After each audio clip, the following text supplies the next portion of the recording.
Hello everyone. आज का ये जो वीडियो है, सीबीपीआरओ ने एक लेटर लिखे हैं आईबीए को। किस बारे में? On discriminatory treatment in respect of payment of dearness relief to bank pensioners.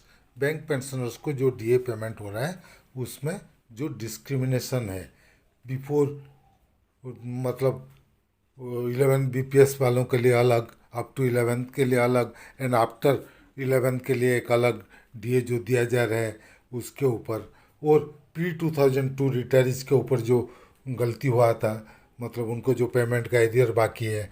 Plus और एक चीज़ है कि जो वर्किंग एम्प्लॉयज़ को क्वार्टरली है और बाकी लोगों को हाफ ईयरली पेंशनर्स को ईयरली है, उसके ऊपर वो डिटेल में लिखे हैं। चलिए देखते हैं डिटेल में सीबीपीआरओ ने क्या लिखे हैं लेटर आईबीए को। ये देखिए, coordination of bank pensioners and retired organization dated April 12, 2026, address to Shri C S Sethi, the chairman Indian Bank Association Mumbai. Respected sir, subject discriminatory treatment in respect of payment of dearness reliefs to bank pensioners. उसका आगे क्या लिखे देखते हैं। Reference दिए हैं supreme court का जो जजमेंट था, ऑनरेबल जजमेंट जो था, उसी के हिसाब से लिखा गया है। क्या है जजमेंट वो भी नीचे दिए हैं। उसके बाद वो इधर इधर बोले हैं कि कोर्ट का जो जजमेंट के हिसाब से आप वर्किंग एम्प्लॉइज और रिटायरीज के बीच में डीए रेट में अलग नहीं कर सकते, सेम रेट हो सकता है। तो उसका मतलब अगर वर्किंग और पेंशनर्स के में अलग नहीं कर सकते तो पेंशनर्स में कैसे आप दो भाग करके, दो गुट करके अलग अलग दे सकते हैं? वो एक सरासर गलती है, क्योंकि इन्फ्लेक्शन का इफेक्ट सबके लिए सेम है। वर्किंग एम्प्लॉयज़ के लिए भी वही है, रिटायरीज के लिए भी सेम है। इन्फ्लेक्शन का रिटायरीज के लिए तो ज़्यादा है, क्योंकि उनको सैलरी तो नहीं मिलता, पेंशन मिलता है जो कि 50% होता है। The rise in the consumer price index और inflation hit both the employees and pensioners in equal measure. सबको सेम प्रेशर डालता है, इसीलिए बोला गया है it was made clear that once pension is admissible and consumer price index linked dearness allowances relief is paid, paying DA DR at different rate और using different basis to calculate rate DA or DR for the employees and pensioners is impermissible as it is violation of Article 14 of the Constitution of India. उसके बाद वो लिखे it thus also emerges that if the different rate of DA DR are impermissible between serving employees and retired employees, it is all the more emphatic that different rates of DR cannot be permitted within the same group of pensioners constituting a homogeneous class. Same class में जो pensioners हैं, homogeneous class, उनको आप कैसे bifurcate कर सकते हैं? Sir, it is in this backdrop we wish to request you to redress the following grievances of the bank pensioners and render justice. पहले वो लिखें uniform rate of DA to pre 1/11/2002 retirees. 2002 retirees का जो DA दिया गया वो सरासर गलत दिया गया था।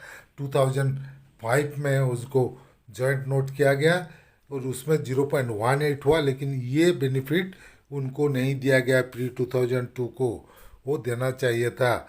सरासर गलत उनको न्याय इंसाफ़ी किया गया है उनको, जबकि 2005 से यूनिफॉर्म रेट ऑफ डीए दिया जाना चाहिए, उनके बदले उनको टेपर्ड डीए दिया गया है।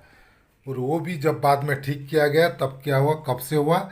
1/11/2023 से दिए, जबकि उनको लॉस हो गया। 18.5 ईयर्स कम दिए हैं, उतने साल का एरियर बाकी रह गया। ऑलमोस्ट 18.5 ईयर्स का एरियर उनको नहीं दिया गया है, वो की सरासर गलती है, नाइंसाफ़ी है। उसके बाद जो लिखे shifting CPI base from 1960 to 100 to 2016 to 100, 1960 से 2016 को जो शिफ्ट किए सीपीआई।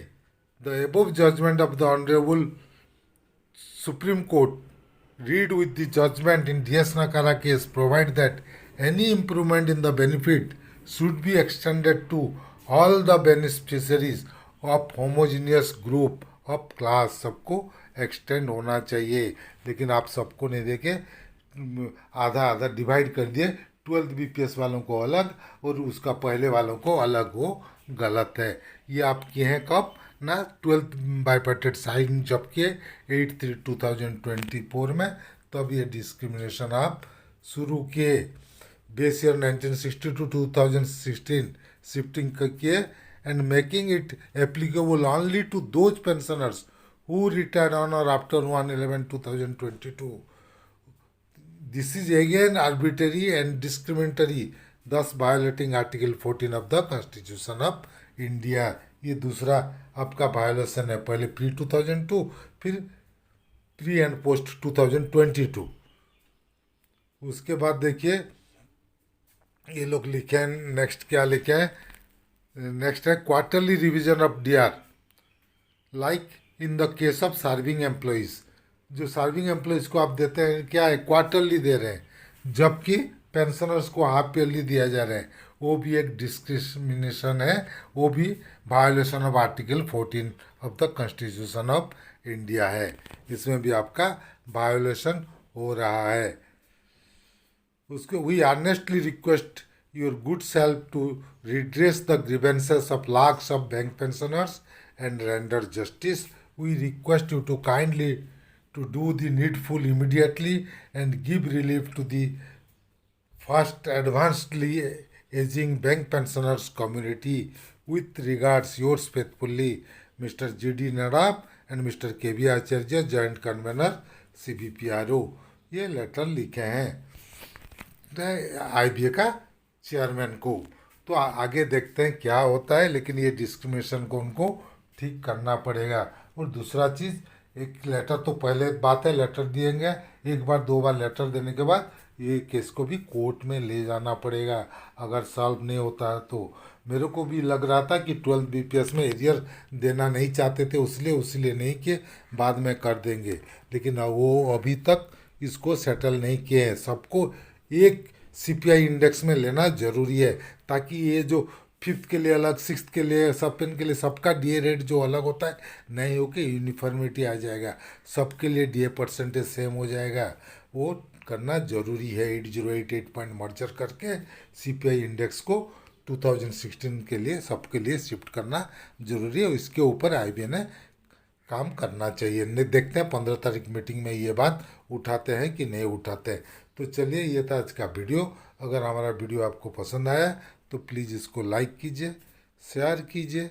आपका कुछ मतामत है तो कमेंट सेक्शन में ज़रूर दीजिएगा। और अगर अभी तक हमारे चैनल को सब्सक्राइब नहीं किए हैं तो प्लीज़ सब्सक्राइब कर दीजिएगा और बेल आइकन को दबाना मत भूलिएगा, ताकि आगे हम जो भी वीडियो बनाएंगे उसका जानकारी आपको मिलते रहेगा। Team Amiya Kumar Mishra, thank you.